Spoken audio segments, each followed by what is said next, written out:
Hi, my name's Zhihao. I'm the co-founder and CEO of Genia. It's been a while since we last posted an updated demo of our product. So today I'm going to walk you through some of the latest progress that we have launched to our structural AI agent. All right, let's jump right in. This is our website that you're hopefully familiar with by now. For those of you who are not familiar with our account system, you can just click the Design Now button on the top right corner, and that will basically bring you to a login page.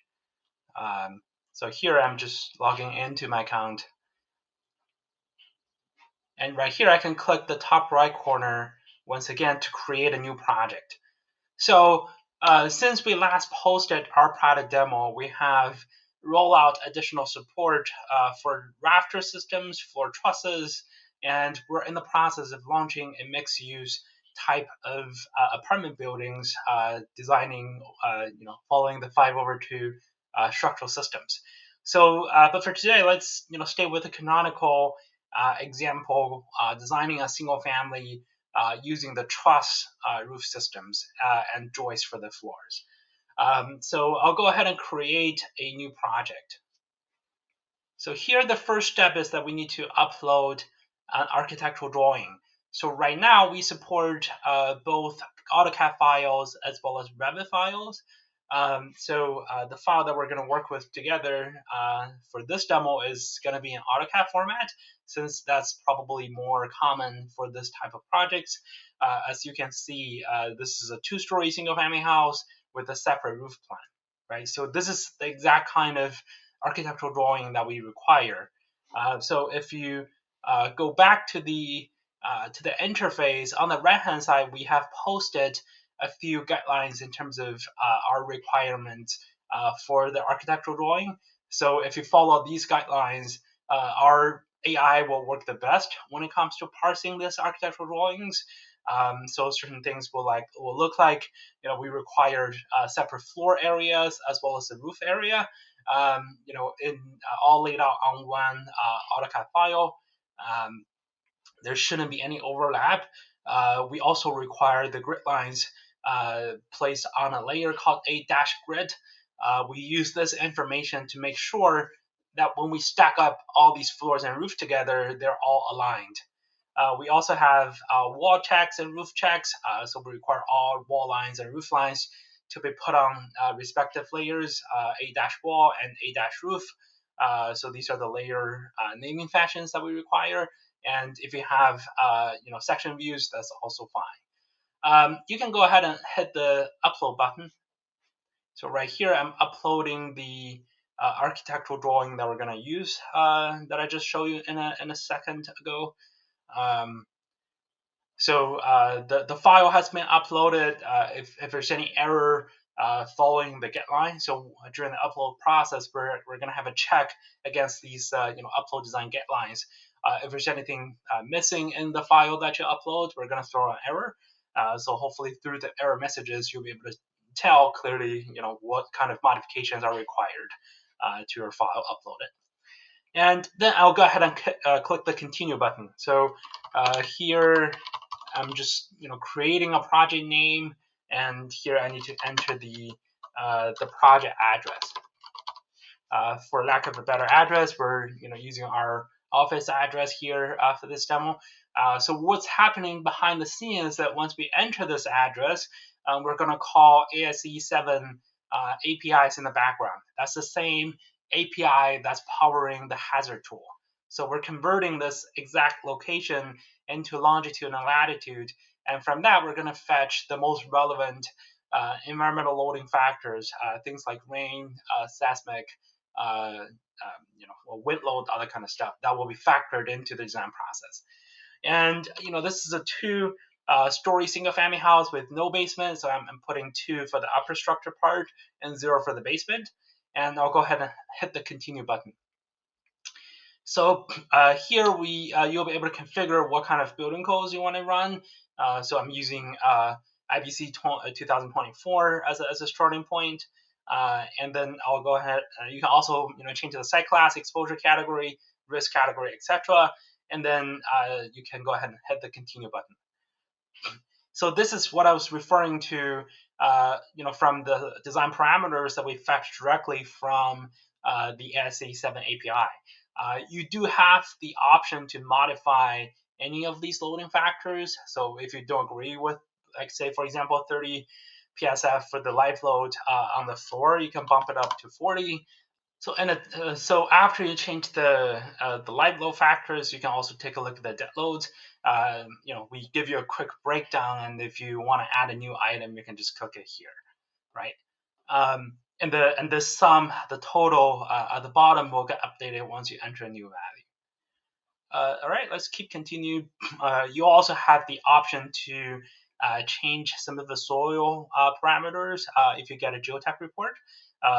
Every parameter that we show you in this page or on this page, we're going to recommend a default value. So, but you do have the flexibility to change them as you see fit, right? So for the deflection limit, we give you multiple pre-configured options. You have the code minimum, improved option, high deflection limits, and you can customize the value. This is directly following the same configurations as you will see on Forte Web, if you're familiar with that.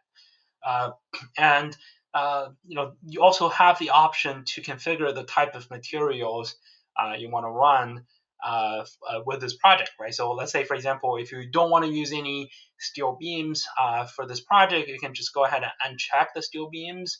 And then at the inferencing stage later on, we're not going to use any steel beams for this project.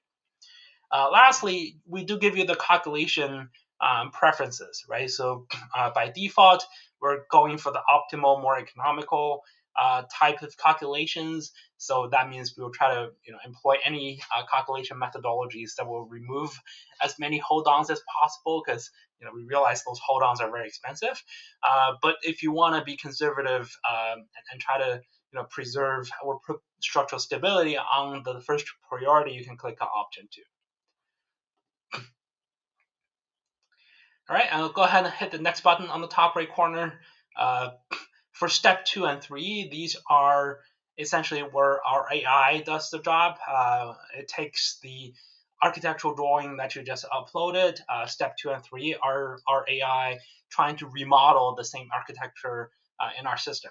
We basically first recognize which area of the canvas denotes to which floor.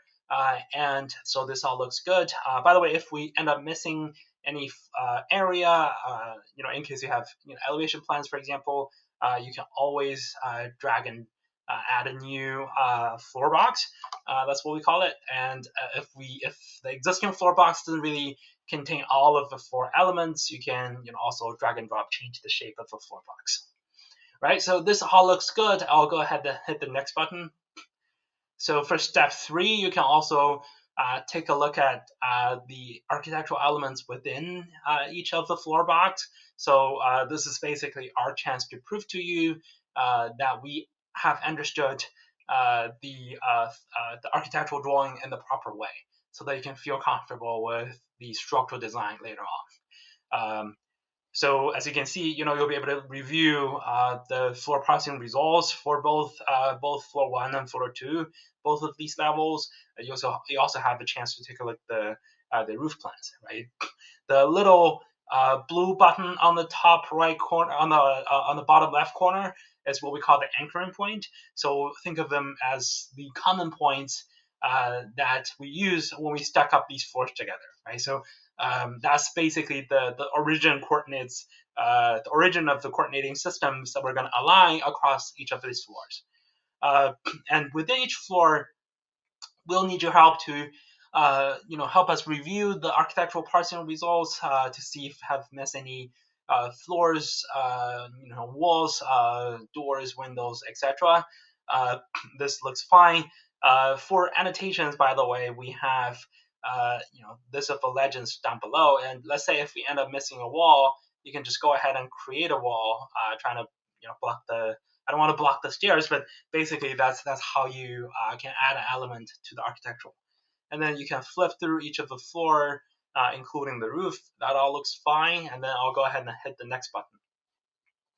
So once you confirm the architectural parsing or understanding is accurate, I can go ahead and hit the next button. So for step 4, we have been experimenting with multiple ways to allow you, input the truss design easily. And it seems like the easiest way is, not to actually use any AI, but rather let you tell us exactly, how the truss layouts you have in your mind. And that's maybe the easiest route and most time efficient way for operations. Um, so I'll go ahead and hit create a girder truss in this system.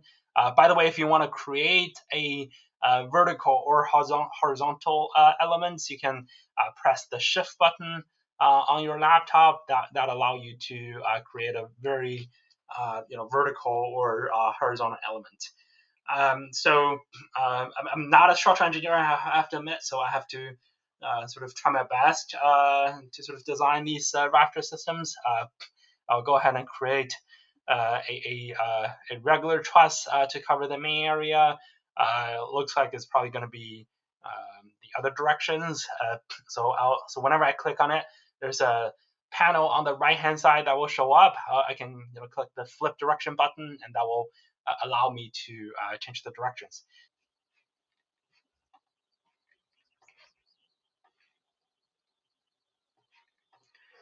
Right, so if I double click on the shape, I can change its shape from a rectangle to a triangle. And I'll do the same for every single one that I see here, right?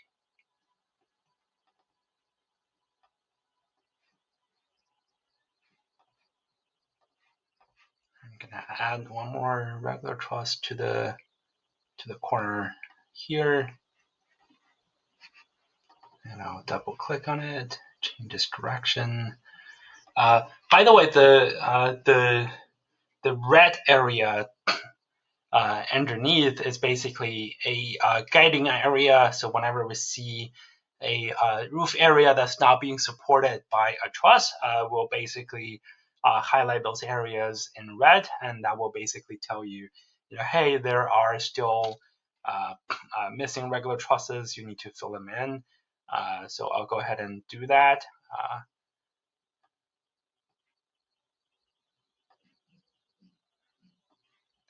All right, so that one is covered. All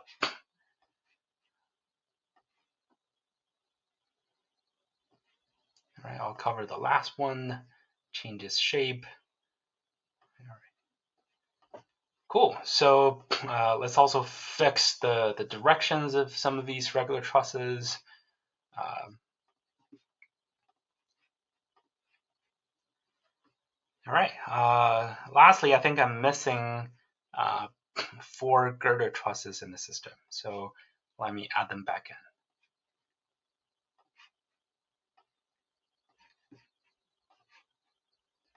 All right, this shouldn't take you too long to complete. This is probably the ideal design that you're gonna use for this type of roof, and I'll go ahead and hit the next button. So what's happening here is that we're gonna take the architectural drawing that you've just uploaded, as well as some of the design parameters that you're configuring in step 1, and the roof framing layouts that you just did in step 4. We're going to factor all of those considerations in, and our AI is going to explore hundreds to thousands of different layout options for the superstructure to basically accommodate the loading factors, the environmental loads, as well as the roof framings. So while our AI does the job, it's going to explore hundreds to thousands of different layout options for something like this. And for each one of the options, we're going to run it through a very detailed structural analysis using purely rule-based calculations, or sometimes even finite element analysis. So this is the structural analysis part is doesn't involve any AI, because we definitely want complete observability as well as transparency behind what we do. And we're going to report back the calculation results in a PDF-based calculation report in a second. So this process typically take 5 to 10 minutes for something like this. and for more complex projects, it can take up to 20 minutes. So I'm gonna pause here for a second. I'll let you know when the generation has been completed. All right. So the generation has been completed. So I'll give our system a little bit of time to load the generated designs. So as you can see, this is the superstructure that we have generated. On the left hand side, you'll be able to review 3 different design options by clicking on the option button down below. And if you want to compare some of these options, you'll be able to review them in a pop-up page. So here we're giving you some rough idea of how much material we're going to use, how much money they're going to cost, and the DCR distributions, constructability, etc. Right? And on the top, on the left hand side, you'll be able to review a viewpoint panel. This gives you some control over what kind of elements you want to show, what kind of elements you want to hide. You can toggle these buttons, and then that will control the type of elements you'll be seeing in the model. And since this is a bottom floor, if you're curious about the vertical loads being passed from the top, you can toggle or open this toggle button. That will tell you the type of line load or the location of a line load and point loads directly overlaying on top of the canvas in the middle. So for the generated results, you'll be able to see, you'll be able to click on any one of these design elements that we just recommend, and you'll be able to see, oh, this is a shear wall. Let's say, for example, for shear walls, you can actually change it to just a regular wall. And in case this is a basement, you also have the option to change it to a retaining wall. And here is our material recommendations. This is the exact same material that we're gonna that we have run for our structural analysis for DCR calculations. This is material configuration that we use to determine the capacity of this particular structural element. And you can click on the analysis detail section. This tells you a little bit further in detail as to what kind of structural modeling that we have seen. This tells you, oh, on the top left corner of this shear pier, there's 1,600 pounds of forces being exerted, on the lateral side, and because of that force, we have performed, the shear wall design as follows, right? And you can do the same for every single element, including joists, beams, etc. If you don't agree with the layouts, you can always add a new elements to the structural.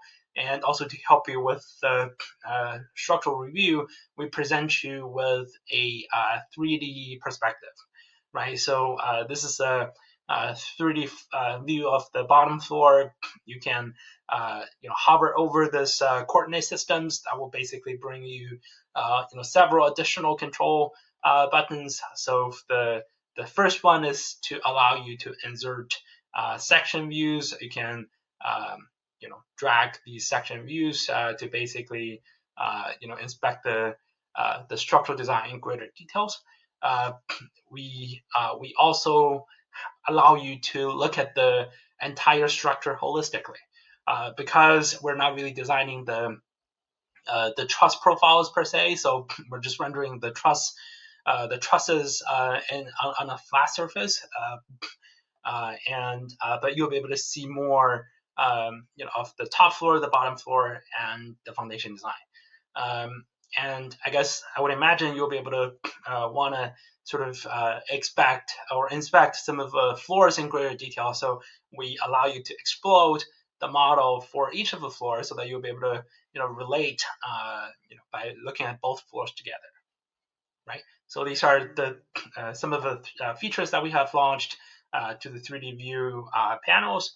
But I guess probably you also want added most likely in the 2D view, and for 3D perspective, it helps you visualize the type of structural design that we're going to recommend, and also it might be helpful for you to communicate the structural design with your potential clients. And so I do want to show you another part before we actually make some modifications. So if you click the export button,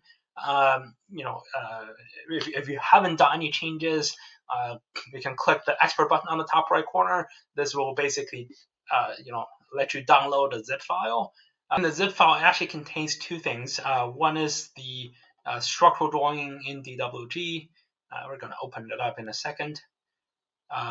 So in this structural drawing file, we're actually using Genia's own detail libraries. So here you'll be able to see not only the floor plan for each of the floor, but also the structural construction details following Genia's own libraries, right? So we have configured our detail libraries, with the tagging systems, so that whenever the occurrence happens, for the relevant details, we're going to pull them in, add them to the detail sections in the structural drawing. As I was alluded to earlier, we also have a 100 pages long calculation report. This is basically our way to prove to you, why our design is indeed code compliant, structurally valid. So it actually contains several sections, including design basis. So this is where we're showing you some of the loading factors that we have considered that's governing this design. We also let you review both the vertical and lateral sections for this design. We're going to print them out floor by floor from the top to the bottom for both vertical and lateral resisting systems. And if you're interested in any individual elements, within this design, you can go ahead and look at both the critical member design sections as well as some of the appendices for some of the non-critical structural members. And lastly, we also have the foundation design for you to look at. So this one uses strip footing, so you'll be able to inspect each one of them in greater detail. And in appendices, we include more details of the calculation methods, the response spectrum diagram, some of the equations governing some of the calculations, things like that. So that's basically what we're able to generate. Let's say if I don't agree with the layouts and if I want to add a beam here, right? So I can easily do that by just click the beam button and drag it to here. That's probably not the right way to do it, first of all, but if let's say hypothetically if I want to do it that way, then on the top right corner there's that export button just changes to rerun button, because some of the calculations were done following the previous layouts and material selections. We need to rerun the calculations in order to update the calculation reports and the structural drawings. So I'll go ahead and hit the rerun button. That will trigger another rerun. And once that's done, it's typically taking like about a minute or two. Once it's done, then you'll be able to download the same structural drawing in DWG as well as the calculation report. All right, that's it for this demo. Thank you so much for your interest once again in Genia. We're always looking forward to feedback. Please let us know. Thank you so much. Y'all.